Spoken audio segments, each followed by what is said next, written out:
Hello and welcome back to How About That Crypto. You're watching your daily crypto news and updates with your host, Bitcoin Stylist on Twitter and Bitcoin Hairstylist on Instagram. I'm here Monday through Friday and I explain crypto and Web3 while keeping you up to date on all the latest.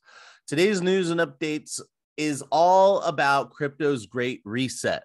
We look at the big collapses of the market, help us better understand the current market, and figure out where we go from here. Should we be confident? Should we be not? But first, if you like or don't like the content, please let me know by leaving a comment below. If you're listening on podcast, please give me a rating. 5 stars is preferable, and follow me. If you're watching on YouTube, please smash that subscribe button, ring the bell. It helps support the channel, and it doesn't cost you anything. Just to be clear and litigious, this is not financial advice. This is for entertainment purposes only. You can use the links below to do your own research. All right, today will be a quick one, but a big one. Let's dive right in. I'm going to share my screen and you can click on the links below if you're listening on podcast. All right.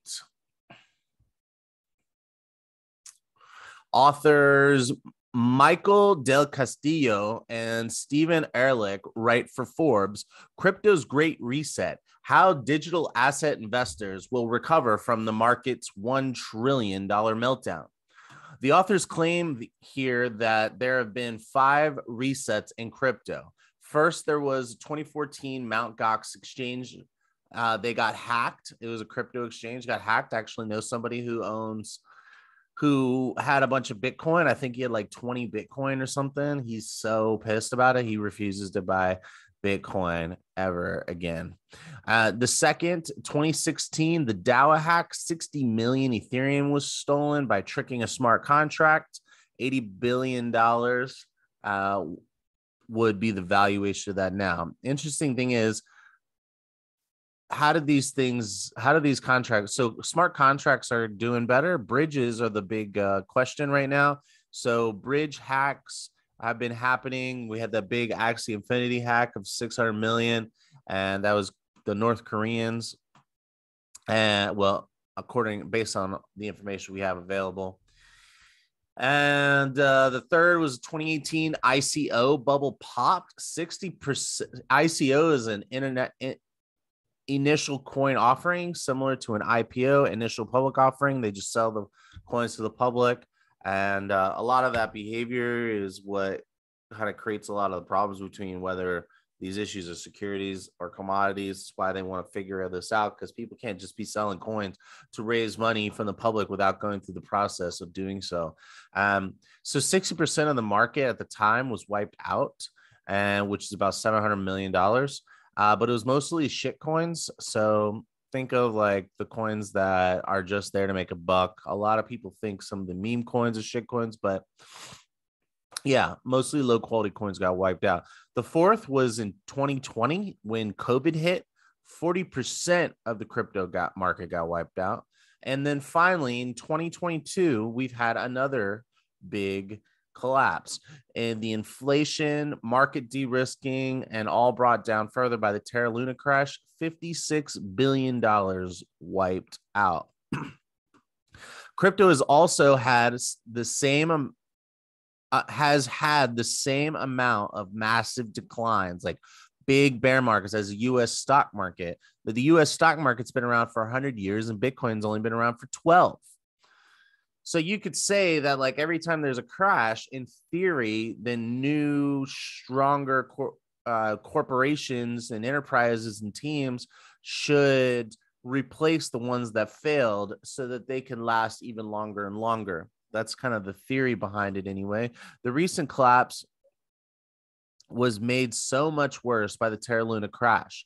I've been over this many times before, but the U.S. stablecoin Terra was supposed to equal $1. When there was an issue with the peg, there was this mechanism that used Luna, the governance and transaction coin on the Terra Luna blockchain, that was supposed to help keep the value at $1.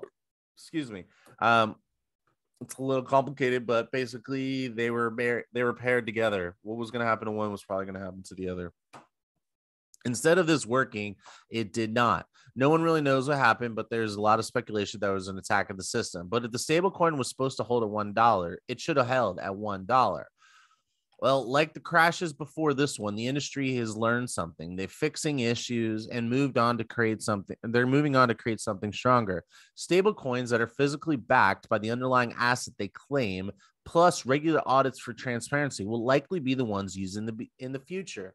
There is Tether, which is the largest stable coin that says it's backed, but about 40% of its assets are commercial paper. They are non-liquid, high-risk assets. So it could be difficult for Tether to make everyone whole if everyone decides to walk up to Tether and claim their dollars worth of their $1 based on for each of the stable coins that they have.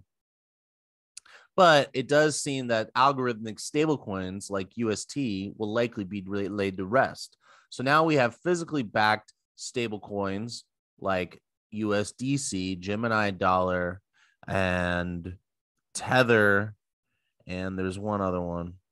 But they all claim to have physically backed assets liquid. So USDC has dollars, treasury bonds, and T-bills. So they are probably the best stable coin, in my opinion, and the safest. That's why I keep the majority of my money in those. Well, my cash, whatever. What else have we learned? I want to read a couple paragraphs here.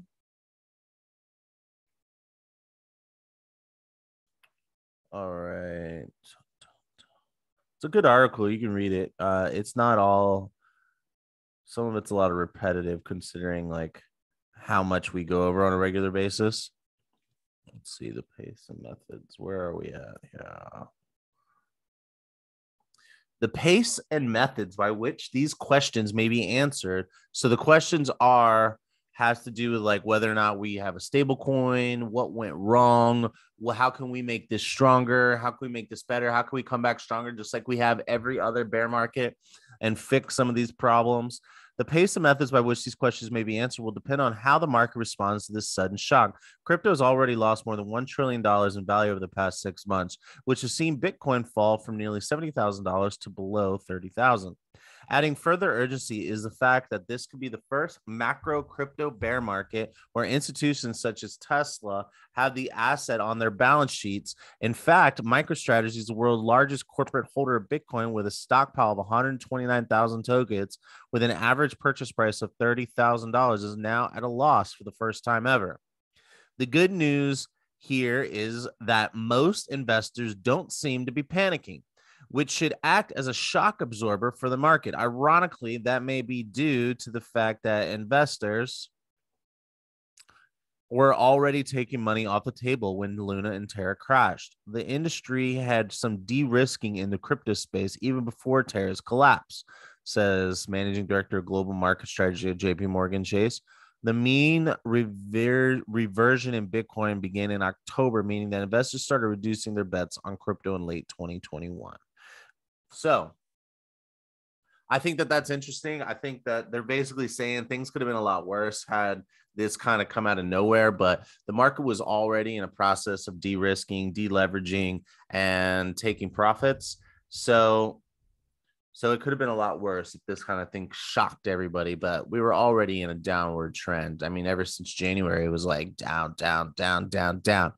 So the authors continue on to discuss that this collapse and all things discussed have brought attention to the space by regulators, not that it wasn't already.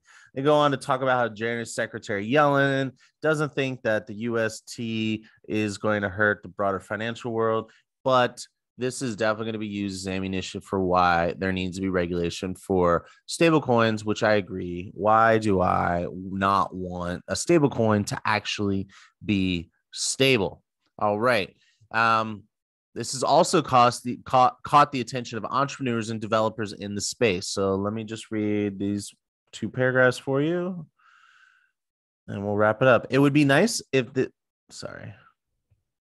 would be nice if this saga served as a cautionary tale of excess and led to more responsible forms of innovation in the crypto industry.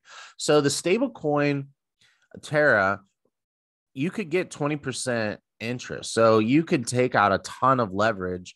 And as long as your leverage, so let's say you get leverage and you were paying 6%, 8%, 10% interest. You're still making more than 2 times that by using that leverage. So imagine if you borrowed $100,000 at 10% interest, but you're making 20%. So you're clearing a solid 10%. And then this crash comes and you don't have the money to shore up the difference, and it's dropping so fast. So you get liquidated. So all of a sudden you got to come up with all this money.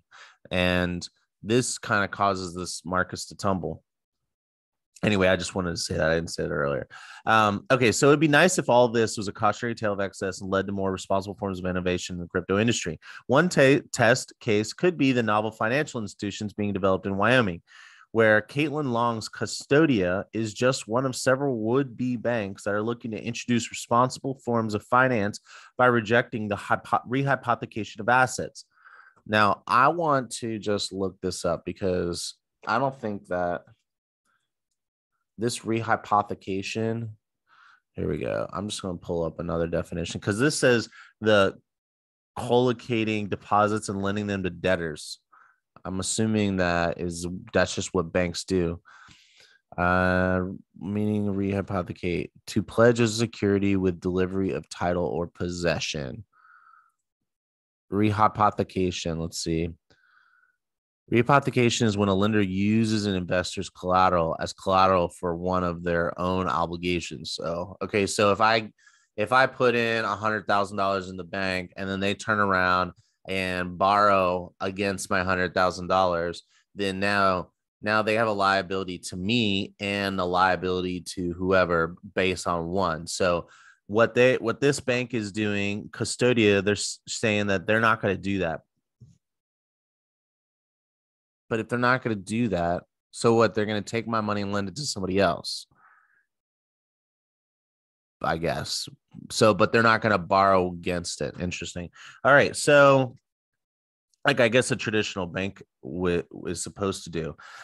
She is even looking to offer a stablecoin of her own. There's also been growth in the DeFi space, which has had to deal for years with accusations of being nothing more than a Ponzi scheme.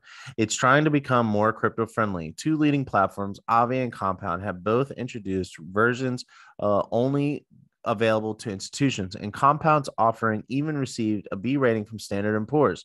That's not investment grade, and the protocol itself only has about $150 million in management, but it's a step in the right direction.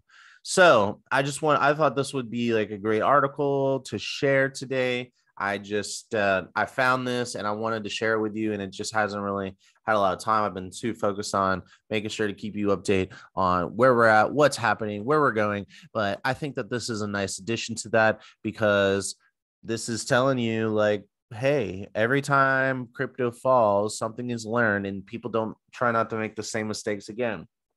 Now, that also means doing your own research, making sure you're getting to quality projects and you're not just buying something because there's hype. So what do you think about this? What are your thoughts? Does this give you a little bit of confidence? Please let me know. Leave a comment below. Please like, subscribe, follow. It really helps support me. I really appreciate you. Have a good day. Hodl on.